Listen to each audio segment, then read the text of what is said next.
Hello people, welcome to Gultepro. నా పేరు రామ్ వెంకటశేఖర్. ఇప్పుడే గాయపడ్డ సింహం చూసొచ్చాను. కశ్యప్ శ్రీనివాస్ డెబ్యూటాంట్ డైరెక్టర్ తీశారు ఈ సినిమా.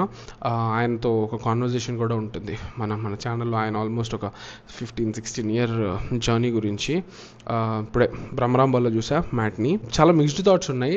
ఎలా అంటే, టు స్టార్ట్ విత్ చాలా ఒరిజినల్ ఐడియా, కూల్ ఐడియా. ఈ ఐడియా ఎవరికన్నా చెప్తే damn that is cool, I want to watch that movie అని అంటారు ఇన్స్టెంట్గా. I can clearly see what interested all the people associated with the film. అలా multiple points ఉంటాయి సినిమాలో. తరుణ్ భాస్కర్ క్యారెక్టర్ చూసుంటారు కదా, something related with US, Donald Trump మీద revenge తీర్చుకోవాలనుకోవడం.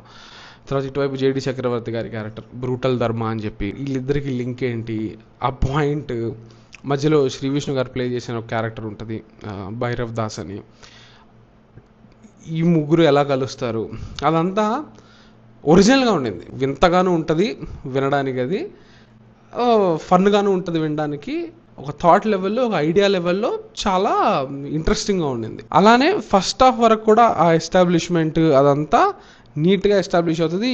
ఏ డైరెక్షన్లో అయితే సినిమా వెళ్తుందో అది చాలా కూల్గా ఉందిరా అని అనిపిస్తుంది. ప్రాబ్లం ఎక్కడ మొదలవుతుందంటే, ఇది సో విచిత్రంగా అనిపిస్తుంది నాకు. నిన్న చూసిన విఘ్నేష్ రాజా డైరెక్ట్ చేసిన కర కానివ్వండి, ఈరోజు మార్నింగ్ రితేష్ రాణా ఆయన డైరెక్ట్ చేసిన జెట్లీ కానివ్వండి, ఈరోజు కశ్యప్ శ్రీనివాస్ది గాయపడ్డ సింహం కానివ్వండి, మూడు కూడా చాలా ప్రామిస్ని చూపించి ఫస్ట్ హాఫ్లో, సెకండ్ హాఫ్ అనేది కొంచెం ఇంటెలిజెంట్ అయిపోవడం. ఎలా అంటే, నాకు జెట్లీలో ఉన్న ప్రాబ్లమే గాయపడ్డ సింహంలో కూడా కనిపించింది. విచ్ ఈస్ రాసుకోలేదని కాదు, చాలా ఎక్కువ రాసుకున్నారు అని. చాలా క్యారెక్టర్స్ ఇప్పుడు ప్రాపర్గా తరుణ్ భాస్కర్ అండ్ JD చక్రవర్తి వీళ్ళ ఆర్క్స్ని ఫాలో అవుతూ ఉన్నప్పుడు సడన్గా హర్షవర్ధన్ గారి క్యారెక్టర్, ఆయన ఒక పోలీస్ ఆఫీసర్ని ప్లే చేస్తారు. ఆ క్యారెక్టర్ వచ్చేసి దాని మీద కొంచెం సేపు నడిపించడం, అది ఆల్మోస్ట్ ఫ్లోని బ్రేక్ చేసినట్టు ఒక ఫీలింగ్. బికాస్ నాకు వీళ్ళ మధ్య ఉండే ప్లే ఏదైతే ఒక ఎలిమెంట్ ఉంటుందో, ఆ ఎలిమెంట్ మీద నడుస్తుంది వీళ్ళ మధ్య కనెక్షన్. అది లేకుండా ఇది డామినేట్ చేసేయడము. అండ్ అక్కడ ఉండే సైడ్ క్యారెక్టర్స్, JD ఆయన ఆర్క్లో పంచభూతాలు అని చెప్పి సైడ్ క్యారెక్టర్స్ ఉంటాయి, వాళ్ళకి ప్రామినెన్స్ ఇవ్వడము. It feels like the film is trying to establish many characters and trying to do too many things. అది ఎందుకో ఉన్న ఆ కోర్ ఫన్ పాయింట్ ఏదైతే ఉందో, ఆ ఎంజాయబుల్ పాయింట్, అది బరీ అయిపోయింది అనిపించింది నాకు ఎక్కడో. అండ్ ఇంకొక పాయింట్ ఏంటంటే, ఇది ఒరిజినల్ మూవీ కదా, లైక్ ఎందుకంటే దీంట్లో ఉండే కాన్ఫ్లిక్ట్ పాయింట్ అది ఒరిజినల్ అని చెప్తున్నా కదా, అది మరి దాన్నే బ్యాంక్ చేసుకుని ఉండొచ్చు కదా. ఎందుకో ఆ స్పూఫ్లు పెట్టడము కొన్ని మూవీస్ని.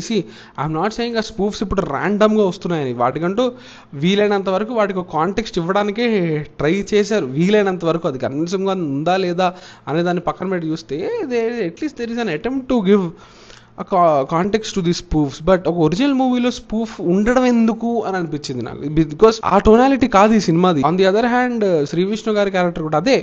అన్ని ఐడియాస్ బాగున్నాయి, ఐడియా లెవెల్లో ఆలోచిస్తే అన్నీ బాగున్నాయి. శ్రీ విష్ణు గారికి ఒక బ్యాక్ స్టోరీ ఉంటుంది, అది కూడా అది ఆయన క్యారెక్టర్కి ఇచ్చే ఒక వాట్ ఎవర్ ఎండ్ ఒకటి ఉంటుంది కదా, ఆ ఆర్క్ ప్రామిసింగ్ వేలో ఎండ్ అవుతుంది. అది నేను చెప్పట్లేదు, బట్ అది కూడా ఐడియాగా వింటే అరే సూపర్ ఉందిరా ఇది అనిపిస్తుంది. But I do genuinely hope it gets explored.